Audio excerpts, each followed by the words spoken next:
Hello everyone. आज के lecture में हम देखेंगे कि टैली में एक्चुअली हमें सेल्स इनवॉइस की एंट्री कैसे करनी होती है एंड काफ़ी सारे हम और एग्जांपल्स लेंगे, 3-4 एंट्रीज हम करके दिखाएंगे। उसके बाद में हम आपको असाइनमेंट भी दे रहे हैं, तो उस असाइनमेंट को करना आपको मैंडेटरी है, ज़रूरी है, ताकि आपको अकाउंटिंग और अच्छे से समझ में आए। सो असाइनमेंट को बिल्कुल करना है आपको, हर एक ट्रांजैक्शंस को आपको उस कंपनी में क्रिएट करना है। तो चलिए स्टार्ट करते हैं एंट्री के लिए। सबसे पहले आपको ये कंपनी ओपन करके रखनी है। जो कंपनी आपने क्रिएट कर रखी थी उसी कंपनी में हमें एंट्रीज करनी है। तो आपको पहले तो ये कंपनी को ओपन करना है, टैली डेटा जो भी है वो आपको ओपन करना है। उसके बाद में हमें एक इनवॉइस चाहिए। अब जैसे कि आपको पता होगा, हमने टैक्स ज्ञानी इस कंपनी को क्रिएट किया है। तो कैसे होता है, टैक्स ज्ञानी के अभी हम अकाउंट्स लिख रहे हैं, तो टैक्स ज्ञानी के हम सेल्स को रिकॉर्ड करेंगे, परचेस को करेंगे, बैंक को करेंगे, कैश को करेंगे, ऐसे सारे टॉपिक्स को हम कवर करेंगे। आज हम देख रहे हैं सेल्स एंट्री को। अब टैक्स ज्ञानी अगर किसी को सेल्स इनवॉइस दे रहा है तो उससे हमें क्या करना होगा, सेल्स में एंटर करना होगा। बट वेरी इंपॉर्टेंट, काफ़ी बार मैंने ये चीज़ को ऑब्ज़र्व किया है, काफ़ी सारे जो फ्रेशर्स अकाउंटेंट होते हैं उन्हें तो सबसे इम्पॉर्टेंट पहले यही नहीं समझ में आता कि सेल्स इनवॉइस क्या है एंड परचेस इनवॉइस क्या है। उन्हें वो डिफरेंस ही समझ में नहीं आता।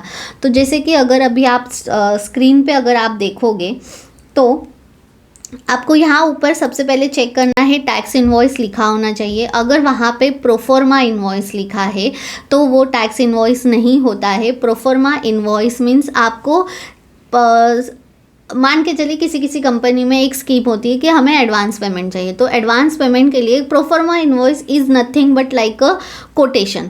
वो आपका टैक्स इनवॉइस नहीं होता है। प्रोफॉर्मा इनवॉइस को कोई भी कंप्लायंसेस में भी इंक्लूड नहीं किया जाता है। तो आपको यहाँ चेक करना है कि यहाँ पे टैक्स इनवॉइस लिखा होना बहुत ज़्यादा ज़रूरी है। उसके बाद में आपको ये वाला कॉलम देखना है। अभी ये जो आप टैली का फॉर्मेट देख रहे हो ये है सेल्स बिल का जो फॉर्मेट देख रहे हो ये है टैली का फॉर्मेट, जो कि टैली में से हमने प्रिंट किया है। तो आपको देखना है कि ये फर्स्ट ये जो है यहाँ पे किस कंपनी का नाम लिखा है। जिस कंपनी का नाम लिखा है वो उस कंपनी का सेल बिल होता है। मीन्स ये इस कंपनी का, जैसे कि हम टैक्स ज्ञानी का अकाउंट्स मेंटेन कर रहे हैं, यहाँ पे टैक्स ज्ञानी ये नाम लिखा हुआ है तो ये मैंडेटरी। इसके नीचे उसके सारे डिटेल्स, जीएसटी नंबर होता है, उसका स्टेट क्या है, एड्रेस क्या है, यहाँ पे आपको पूरा नहीं दिख रहा है क्योंकि कंपनी क्रिएट करते समय वहाँ मैंने पूरा नहीं डाला था। तो आपको ये जो नाम दिख रहा है इससे पता चलता है कि ये सेल बिल है कि परचेज बिल है। अगर आप टैक्स ज्ञानी का अकाउंट मेंटेन कर रहे हो, जैसे कि यहाँ पे आपको दिख रहा है टैक्स ज्ञानी, तो आपके जो सेल बिल है वहाँ आपको यहाँ फर्स्ट कॉलम सेलर में या फिर उसका जो लेटर हेड होता है वहाँ पे लोगो, नाम, ऐसे बहुत कुछ अलग अलग फॉर्मेट होते हैं, वहाँ पे चेक करना क्या नाम है। तो अगर वो सेम नाम है दैट मीन्स वो सेल बिल है। आपको यहाँ इनवॉइस नंबर है, डेट है, ये दोनों चीज़ मैंडेटरी है। आपका इनवॉइस नंबर एंड डेट होना ज़रूरी है। अगर कोई स्टॉक के रिलेटेड है या मैन्युफैक्चरिंग कंपनी है देन आपको वहाँ पे ऑर्डर डिटेल्स होती है, पीआई नंबर होता है, पीओ नंबर होता है जहाँ परचेस ऑर्डर डिटेल्स होती है, ट्रांसपोर्ट के कुछ डिटेल्स होते हैं, तो वो सारी डिटेल्स भी आपको चेक करना ज़रूरी है। पेमेंट डिटेल्स होते हैं, डेट होती है वो। उसके बाद में buyer details, bill to means हम किससे बिल कर रहे हैं, तो हम एक क्लाइंट को बिल कर रहे हैं, जैसे कि ये नाम दिया है नीचे क्लाइंट का, ओके, उसका एड्रेस, उसका जीएसटी नंबर। अब जीएसटी नंबर को आपको ध्यान देना बहुत ज़रूरी है कि कोई भी सेल बिल हो, चाहे आप टैली से नहीं भी बना रहे हो, आप अगर एक्सेल में बना रहे हो या और कोई सॉफ्टवेयर में, तो आपको ये ध्यान देना है कि आपकी जो कंपनी है उसका नाम, उसका एड्रेस, उसका जीएसटी नंबर, पैन नंबर, ये ज़रूरी है। हो सके तो टैन भी डालिए ताकि अगर सामने वाला टीडीएस डिडक्ट करने वाला है आपका तो उसके लिए, वैसे तो पैन मैंडेटरी होता है तो पैन डिटेल्स डालना ज़रूरी है। पैन से मैं और एक पॉइंट बताती हूँ। आप अगर जीएसटी नंबर को ऑब्जर्व करोगे ना तो यहाँ पे स्टार्टिंग में 27 होता है। अब ये 27 क्या है, हर एक स्टेट का अपना एक कोड है, तो वो महाराष्ट्र का कोड है 27। उसके बाद में जो 10 डिजिट होते हैं, ये ए से लेके तो ये डी तक, ये जो होता है ये हम उस कंपनी का या पर्सन का जो भी है उसका पैन नंबर होता है। एंड उसके बाद में जो 3 डिजिट होते हैं लास्ट के, वो उस एरिया का, रेंज का, डिवीजन के कोड होते हैं। तो अगर कोई बिल में पैन नंबर नहीं भी है तो आप उसके जीएसटी नंबर के बीच के 10 डिजिट को आप एज अ पैन कंसीडर कर सकते हो। वो पैन नंबर ही होते, कंसीडर क्या, वो पैन ही होता है, तो आपको वहाँ से भी पैन मिल जाएगा। नीचे बायर डिटेल्स देखना है, दैट मीन्स अभी ये हमें पता चल गया कि ये क्या है, सेल बिल है, ठीक है। अब हमें इसे एंट्री करनी है एंड यहाँ पे बिल में हमें डिटेल्स भी आई है एंड अमाउंट है, सब कुछ है, जीएसटी का बाइफर्केशन है। अब हम चलते हैं टैली में। अब टैली में आए, हमें एंट्री करनी है, तो हमें किस में जाना है, वाउचर में। हम वाउचर में जाएंगे। हम क्या कर रहे हैं, सेल की एंट्री डाल रहे हैं, तो हमें क्या F8 करना है। यहाँ सेल दिख रहा है आपको, वाउचर सेल में जाना है। सबसे पहले हमें क्या करना है, डेट को डालना है। अब डेट यहाँ एजुकेशनल मोड है, वहाँ 15 नवंबर है, लेकिन हमें एजुकेशनल मोड है, हम डेट नहीं चेंज कर सकते, तो हम क्या करेंगे, 1 नवंबर डाल देंगे, ठीक है। अब हमें पार्टी नेम मीन्स, मैं तो टैक्स ज्ञानी के बुक्स में कर रही हूँ तो मुझे मेरी पार्टी का नाम डालना है, तो वहाँ पे पार्टी नेम क्या था, ट्रिटॉन ग्रीनटेक प्राइवेट लिमिटेड, ठीक है। तो हम यहाँ पे करेंगे। अब हमारे पास पार्टी का नाम है क्या, लेजर्स में नहीं है, आपको नहीं दिख रहा है, तो हम क्या करेंगे, क्रिएट करेंगे। अब हमें लेजर क्रिएट करना है, तो हम क्या बैक जाके करेंगे, नहीं, तो मैंने आपको शॉर्टकट कीज बताई थी, क्या थी, Alt+C।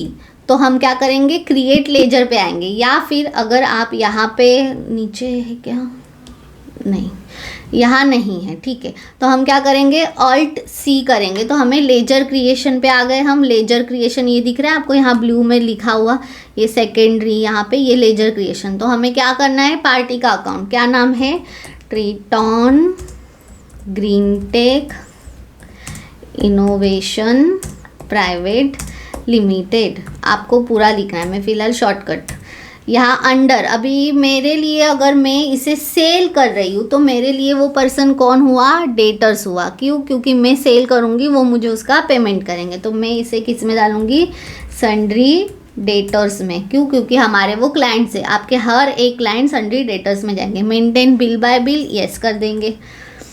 बाकी यहाँ पे हमें डिटेल्स डालनी है, उनकी सारी एड्रेस, ठीक है। तो आप बिल से चेक कर सकते हो।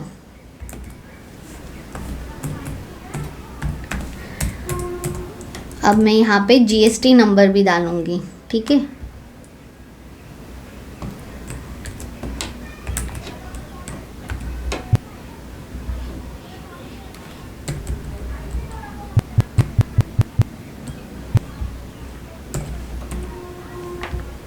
हमें जीएसटी नंबर भी डालना है, इसे नो ही रखेंगे, एक्सेप्ट, ठीक है। पार्टी डिटेल्स ये सब। अब हमें यहाँ पे दिख रहा है हमारी इसका आ गया। अब हमने क्या किया है, उन्हें सेल किया है, तो हम सेल में डालेंगे। यहाँ पे आपको लिख के आ रहा है प्रोफेशनल फीस महाराष्ट्र, ठीक है। तो हम क्या करेंगे, यहाँ पे वो लेजर क्रिएट करेंगे। तो अगेन लेजर क्रिएट करने के लिए हमें क्या करना है, Alt+C। मैं उसे प्रोफेशनल फीस क्यों कर रही हूँ, क्योंकि टैक्स यानी ये सर्विस प्रोवाइडर है, गुड्स में नहीं करते। अगर गुड्स होते तो हम लोकल सेल में भी डाल सकते हैं। तो हम यहाँ करेंगे create professional fees dash Maharashtra. अब आप बोलोगे महाराष्ट्र हम क्यों लिख रहे, क्योंकि ये महाराष्ट्र की क्लाइंट है, दिल्ली के हो गए, गुजरात के हैं, उड़ीसा के, तो हमें क्या करना होता है, हर एक स्टेट का अलग अलग है। अब महाराष्ट्र में है, टैक्स ज्ञानी भी रजिस्टर्ड अंडर महाराष्ट्र है, तो हमें CGST और SGST लगाना है। लेकिन अगर वही हमारा कोई क्लाइंट गुजरात का है तो हमें IGST लगाना होगा। तो इसीलिए हम लोग वहाँ पे स्टेट वाइज करते हैं। तो वैसे ही आपको भी कोशिश करना है कि अगर आपके कंपनी के जो सेल बिल से, आप जिस भी कंपनी में एज अ अकाउंटेंट हो, अगर सेल आपके अदर दैन आपका जो रजिस्टर्ड स्टेट है उस बाकी के स्टेट में भी हो रहा है, तो आपको आगे स्टेट वाइज उसे मेंटेन करोगे तो आपको सेल्स समरी जो होती है, सेल्स रिपोर्ट जो होती है, वो स्टेट वाइज आप निकाल सकते हो, वो बेटर होगा। एंड IGST उसमें लगता है, तो आपको वैसे भी वो अलग करने होंगे, तो इसीलिए आपको बेटर है स्टेट वाइज आप करिए। अब मेरे लिए ये क्या है, सेल्स है, तो मैं इसे क्या करूँगी, सेल्स में डालूंगी। अब आप बोलोगे हम ये तो सर्विस इंडस्ट्री है, डायरेक्ट इनकम में डालना चाहिए, तो हम डायरेक्ट इनकम भी कर सकते हैं या सेल्स, हम फिलहाल सेल्स में रखेंगे, ठीक है। GST एप्लीकेबल क्या है, सर्विसेज है, ठीक है। तो ये हम एक्सेप्ट। अब अमाउंट क्या है, मान के चलिए 5000, ठीक है। अब हमें क्या करना है, GST भी इसमें लगाना है, तो हमें फिर से लेजर क्रिएट करना है। तो लेजर के लिए Alt+C, आपको एंट्री से ही लेजर क्रिएट करते आने चाहिए। अब हमें पहले CGST 9%, ओके। अब ये किस में आएगा, जीएसटी में आएगा। तो जीएसटी ऐसा कोई लेजर आपको दिख रहा है? नहीं दिख रहा है। अब देखिए आपको ध्यान देना है, मैं इस लेजर को क्रिएट कर रही हूँ और ये लेजर मैं एक ग्रुप में डालूंगी एंड वो ग्रुप को हम अलग हेड में डालेंगे। तो यहाँ पे अभी मुझे अंडर जीएसटी चाहिए बट जीएसटी है नहीं, तो हम क्या करेंगे, फिर से यहाँ पे अल्ट सी करेंगे। यहाँ मैं एक ग्रुप क्रिएट कर रही हूँ, आपको दिख रहा है यहाँ ऊपर ग्रुप क्रिएशन, हम करेंगे यहाँ जीएसटी। अब ये मुझे किस में रखना है, तो ये मेरे लिए ड्यूटीज़ एंड टैक्सेस है, तो हम ड्यूटीज़ एंड टैक्सेस ये सब ऐसे ही रखेंगे, ठीक है। फिर ये जीएसटी, अब हमें सी जीएसटी सिलेक्ट करना है, कितना है, 9 है।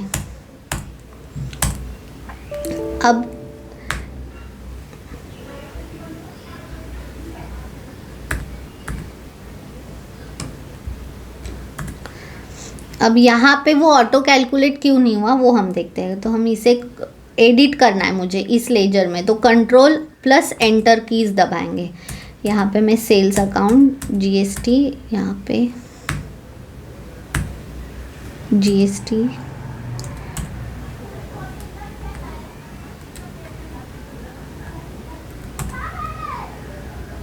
स्टैट्यूटरी डिटेल्स यहाँ पे वो ले नहीं रहा है ना, तो हम क्या करेंगे,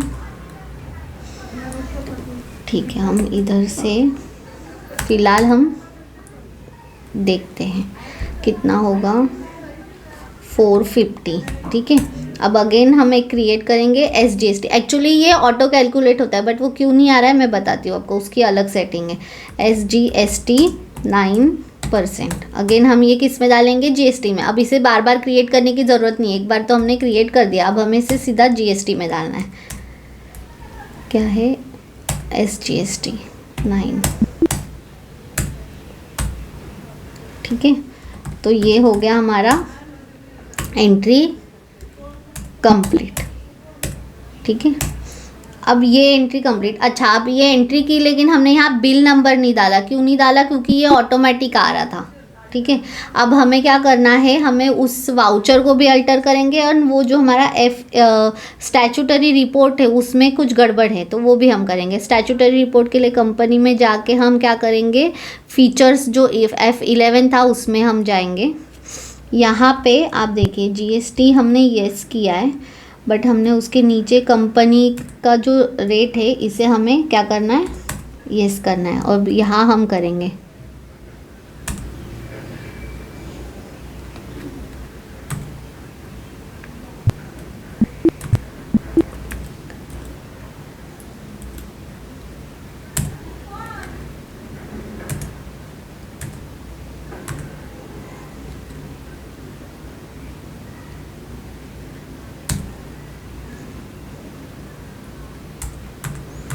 यहाँ पे हमने डिटेल्स डाल दी,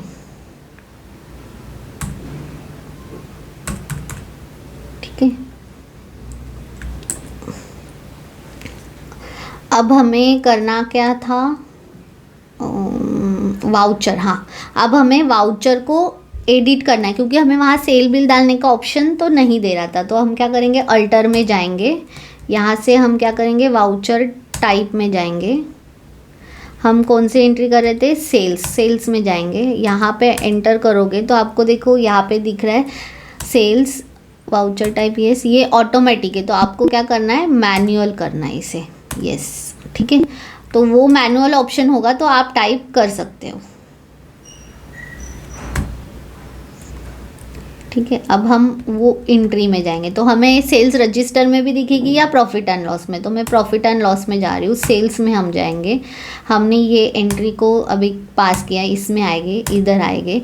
अब देखिए आपको यहाँ पे इनवॉइस नंबर डालने का ऑप्शन आ रहा है, तो हम क्या करेंगे, इनवॉइस नंबर डालेंगे। इनवॉइस नंबर क्या था, PI299, ठीक है। इसे हम करेंगे PI-299। हमने डेट डाली, ये डाला, ये डाला।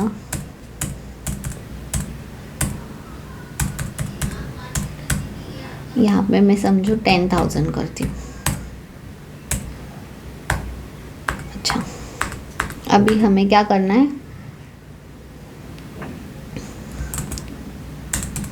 इसमें भी हमें क्या, यहाँ हमने जीएसटी डिटेल्स डाले और यहाँ पे हमें उसे रेट भी डालेंगे, महाराष्ट्र, ठीक है।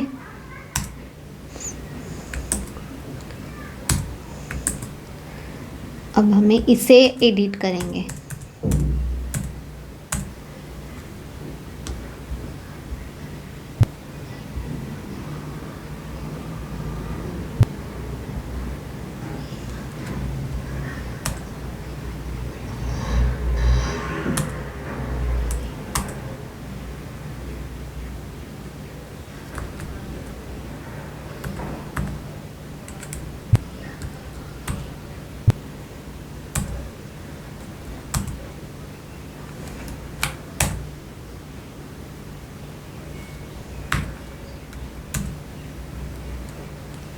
यहाँ include in accessible value calculation not applicable, GST applicability आपको यस एप्लीकेबल करना है।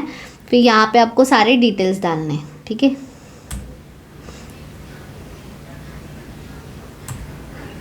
टाइप ऑफ सप्लाई सर्विसेज, ये सारी आपको डिटेल्स को ऐसे फिल करना है। अब आपने 10,000 डाला, CGST फिर भी नहीं आ रहा है।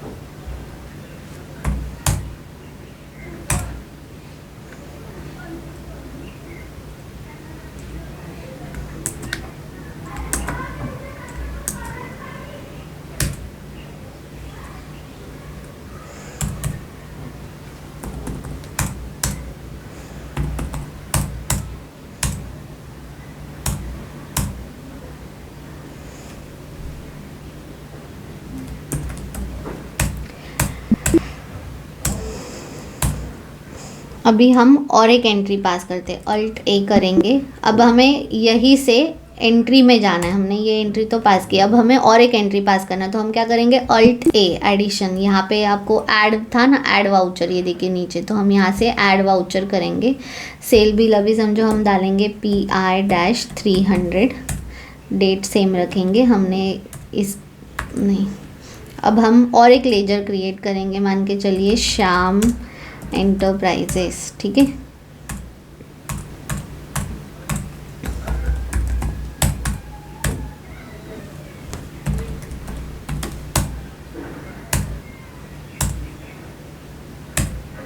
यहाँ उनका हम GST नंबर डालेंगे।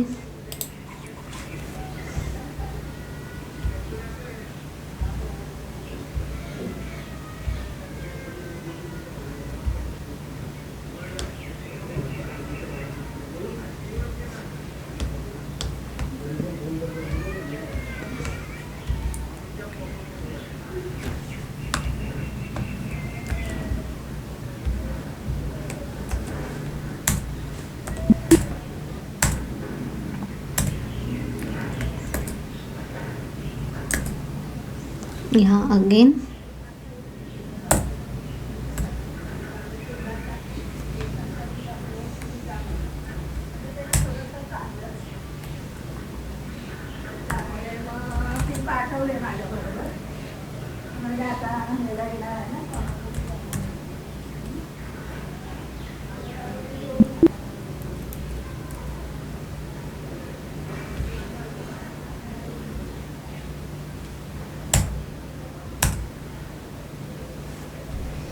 यहाँ हम डालेंगे अमाउंट, मान के चलिए 5,000, CGST फिर क्या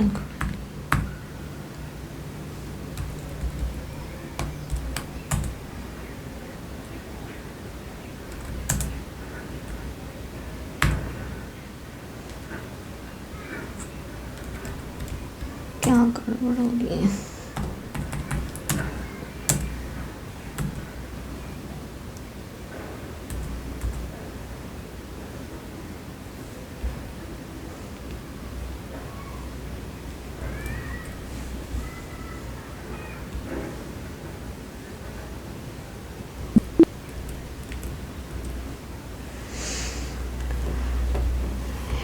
F12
प्रोवाइड बायर डिटेल्स, हम यहाँ आपको एंट्री पास करने के पहले एक बार F12 करके कॉन्फ़िगर करना है, क्योंकि वो बहुत सारे हमें बीच बीच में कॉलम्स आते हैं, तो हमें जो चाहिए वही रखेंगे।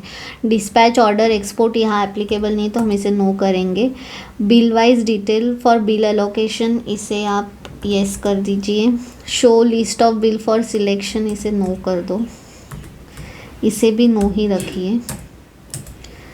फिर use voucher number as a bill reference for bill allocation, yes करेंगे। यहाँ पे जो डिस्क्रिप्शन है, provide additional description, last time हमने देखा था, उसे येस करना है। Modify all fields during voucher entry applicable for non taxation fields, इसे नो ही रहने दो, इसे भी नो रहने दो। यहाँ शो मोर कॉन्फ़िगर को हम करेंगे येस, एक बार देख लेंगे हम डिटेल्स। नो। फिर show final balance for each bill, additional use voucher number right है, ये नो है। Reference number and date,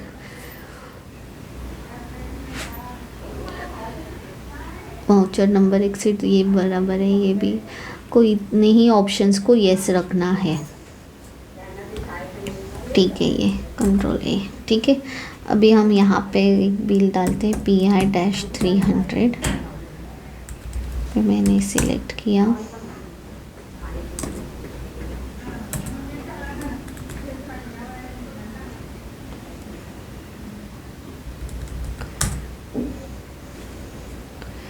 registration, ठीक है।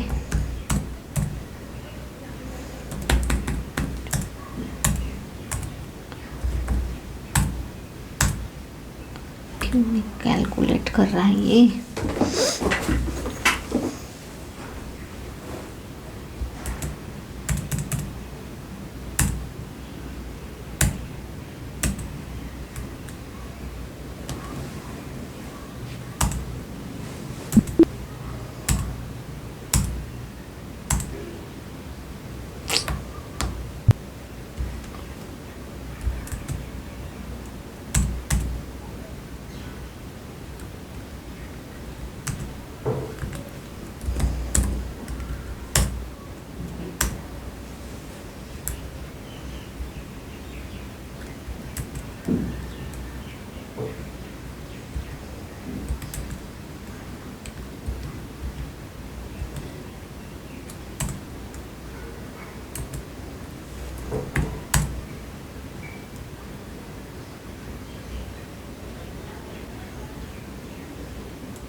यहाँ क्यों नहीं आ रहा है यार ये?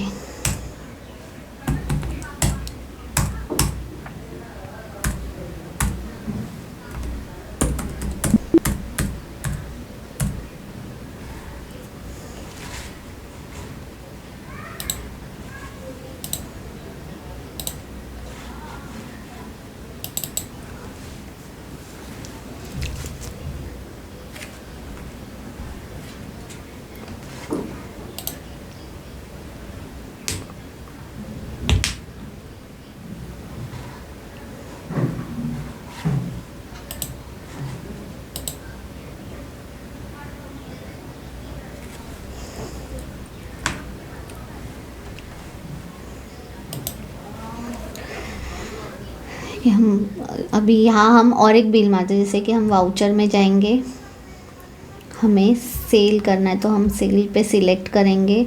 यहाँ पे नंबर है, यहाँ हम डालेंगे PI, जैसे मैं ये टेस्ट कर रही हूँ तो मैं टेस्ट-1000 टेस्ट-1000 डेट आज की डालेंगे जो भी है। पार्टी नेम हम डालेंगे, समझो यही डाल दिया। यहाँ हम सिलेक्ट करेंगे प्रोफेशनल फ़ीस, महाराष्ट्र का बिल है इसीलिए यहाँ पे हमने डाल दिया अमाउंट 1 2 3 4 5 6 1 लाख। क्लासिफिकेशन सॉरी, यहाँ में CGST। अब सेल्स के लिए हमें आउटपुट GST होता है, तो आप ऐसे भी क्रिएट कर सकते हो, आउटपुट एंड इनपुट। मैंने यहाँ पे फ़िलहाल आउटपुट GST का क्रिएट किया, तो हम आउटपुट GST यहाँ पे देखिए ऑटोमेटिक कैलकुलेट हो गया। अभी क्यों हुआ?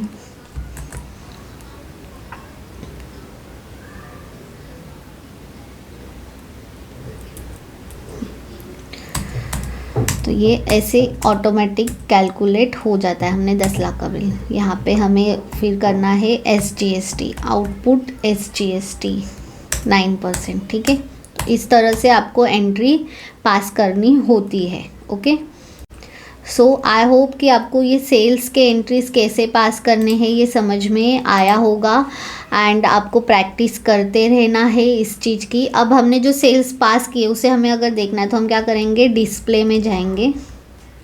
एक वे है, आप प्रॉफिट एंड लॉस से भी सेल्स में जाके भी चेक कर सकते हो।